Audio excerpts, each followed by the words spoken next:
Good afternoon, Mayor Matt Miller. Good afternoon, Joe. Hey, I'm going to start right off. St. Patrick's Day Parade. I'm getting a lot of questions on this. Are we turning the creek green and are we having a parade? Absolutely, we're going to turn the creek green, but here's the caveat. This year, we're going to celebrate St. Patrick's Day here in downtown Ashland on March 15th. That is the Saturday before St. Patrick's Day. And on Saturday, March 15th, we're encouraging everyone to bring your friends and family, dress up in your favorite green outfit, and come down to Foundation Plaza. I would suggest that you probably get there around 11 a.m. so we have time to line up. We'll all gather at Foundation Plaza. We'll have some wonderful giveaways again. We've got the green and white stovepipe hats. We've got some beads to give away and get everyone in the spirit. And then at about 11:30, we will then take off and together as a group walk down to Corner Park to Town Creek, where we will officially dye our Town Creek a vivid bright green. So we hope everyone will come. I will admit this week, seeing some of these temperatures get into the 50s and 60s have been a very promising sign. We're going to hope that next weekend it is equally warm as we kick off the spring season in our downtown. Another question. The Vietnam era Veterans Dinner. Tell me a little bit about that. Well, first of all, before I go on to that, let me just say too, this coming week we will actually be putting up all of our wonderful St. Patrick's Day decorations. So we've got some new things we're adding this year. So when next weekend rolls around, I think it's really going to look festive. So I hope people will come down and join us. Now, in regard to the Vietnam era Veterans Recognition Dinner, this is an event that started several years ago here in Ashland. A group of our local veterans, military veterans, got together and thought this would be an appropriate way to honor those men and women who served during the Vietnam era in the world's history. Now, this year's dinner is actually going to be on March 29th. It will be out at the Eagles Club on the north side of our city. The cost is $15 per person, and you do need a ticket. They have, I believe, about 300 spots available, but I know they're selling fast. And it actually, I think I heard last night there are over 250 seats have already been sold. So if you want a ticket, you don't have to be a veteran, but if you are a veteran, certainly feel free to bring a friend or bring your spouse or loved one. And you can buy tickets by reaching out to Bob DeSanto, the local attorney located on Center Street at Kellogg DeSanto Law Offices. So stop by his office and you can purchase tickets. And I want to point out that the real highlight of this year's program is the group has been able to bring to our city the woman known as the Napalm Girl. Some probably recognize right away who that is, but this is an iconic image in our country's history where it's a black and white photo of a young girl running away from the devastation. And now that little girl is all grown up and she will actually be joining us here in our very own city to tell her story. And it's very fortunate because what looked like a very ugly beginning in childhood is turning into a wonderful story of redemption and forgiveness and a wonderful story of faith. But that's March 29th at the Eagles Club, and the cost is $15 per person. I'm looking forward to hearing her speak too. Yes, I know a lot of folks around here have recently ordered her book because it tells her life story, and I think that it will be great to actually see and meet her in person.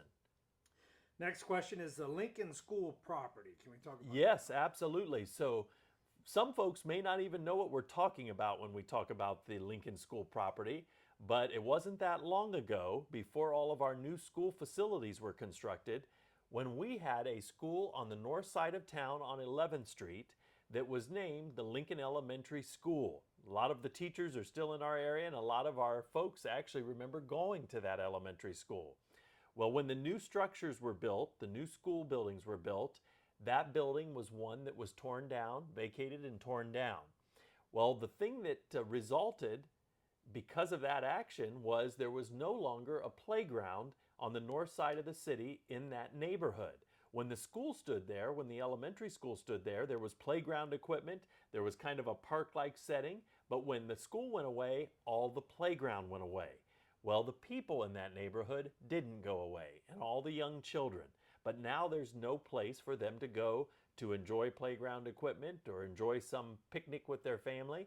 And so the city worked with our school board and we were able to come to an agreement to purchase that land for $1,000, and we are doing so with the intent of making it a park with playground equipment. Now, this is very early in the process, so we do not have the park designed. We don't know exactly what amenities are going to be put there at that location. But what I would share is we hope to be able to install this new playground with the help of folks from all across our community that are willing to make donations toward this new playground equipment. People have asked, what will you call the park? Well, we have no official name just yet, but what we do know is that when the building was torn down years ago, the stone that had the Lincoln name carved into it was preserved. So chances are you'll probably see that stone or that capstone used in this new design, and who knows, it may end up being Lincoln Park, which wouldn't be a bad name at all, since that's what folks will remember going to school there at that location at the Lincoln Elementary School. Speaking of schools, I hear there's a Circle K coming at the Osborne Yes, School here. yes. A lot of people have been asking what is going on next to the Armory on East Main Street, across from Besta Fasta Pizza, where the Osborne School used to stand.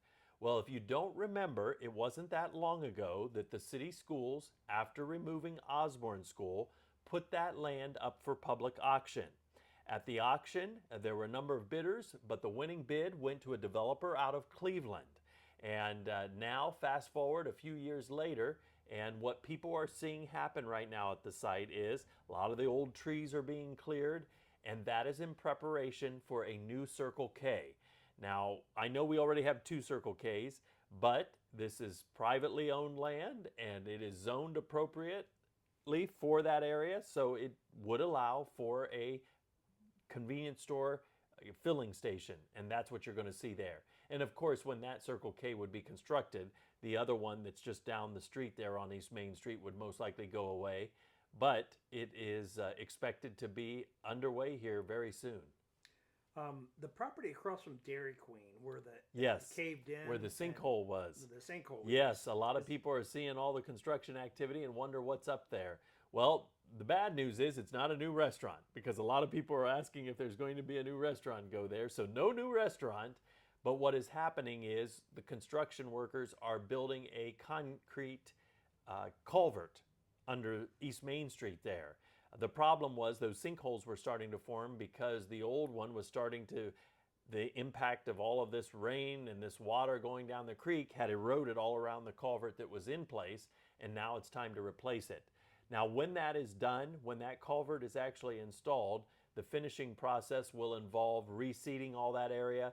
We'll basically turn it into green grass, hopefully plant some trees there, ornamental trees in that area. So it'll be a very pleasant way to enter our downtown, but it's also going to address the very practical need of needing a new culvert. Okay, and then I'm going to jump right to spring cleanup. Everybody's asking, is everything going set for this year? So far, we're on schedule. We're planning to start March 31st. March 31st is when spring cleanup will begin. You can visit the city website or Facebook page to find out when we will be in your neighborhood. Important to remember that you shouldn't just run out right now and start piling your junk and your garbage and your trash on the corner. This is too early. The rule is that you are not to put your debris out onto the curb until within a week before your pickup date. And if you're wondering when we're going to be in your neighborhood, like I say, you need to take a look at Facebook or our website, our city website, and you'll see a map, and that'll explain to you when you would be eligible to start moving your refuse to the curb. This is an important service that we offer here in the city. We're one of the few communities that offer this service, and we offer it for no additional cost. But the way we see it is, it's a great way to help keep our city clean.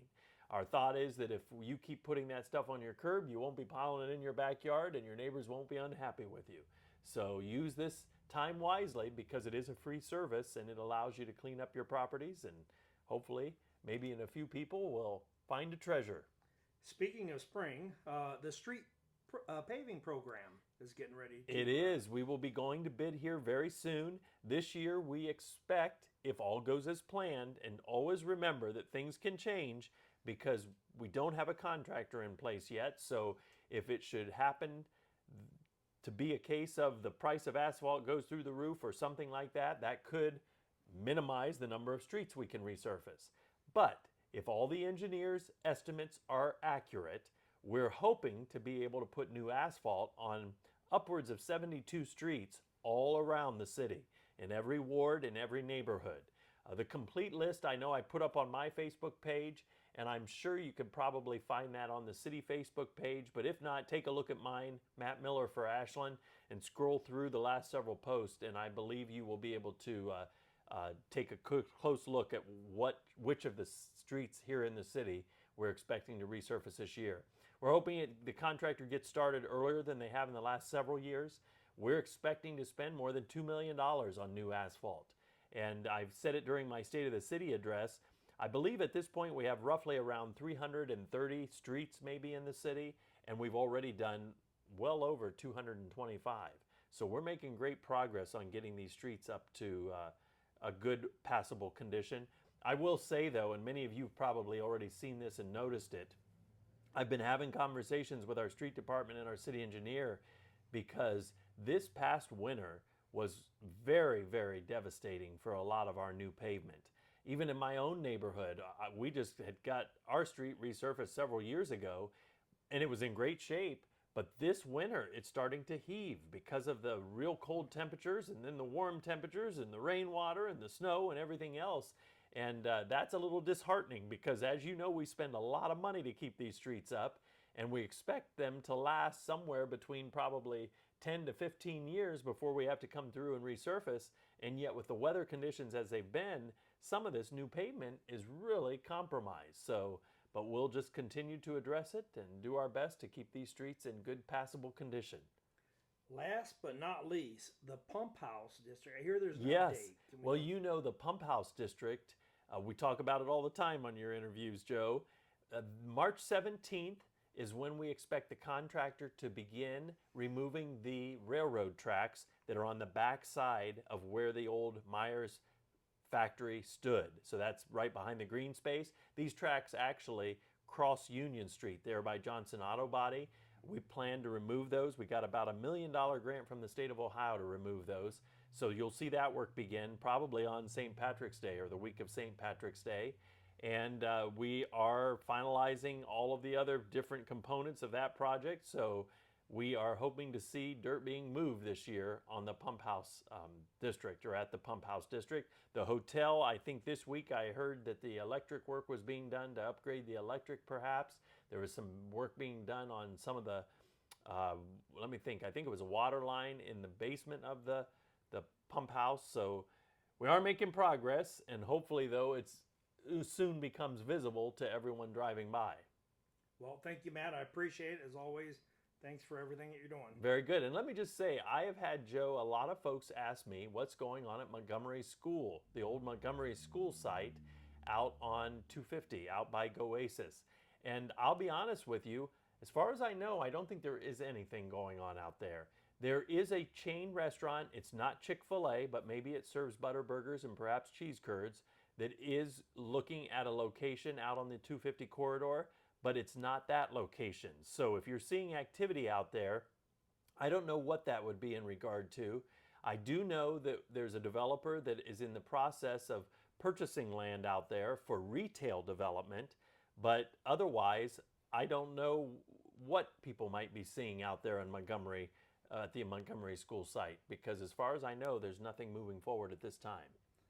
Well, thank you, Matt. All right. Thank you for listening.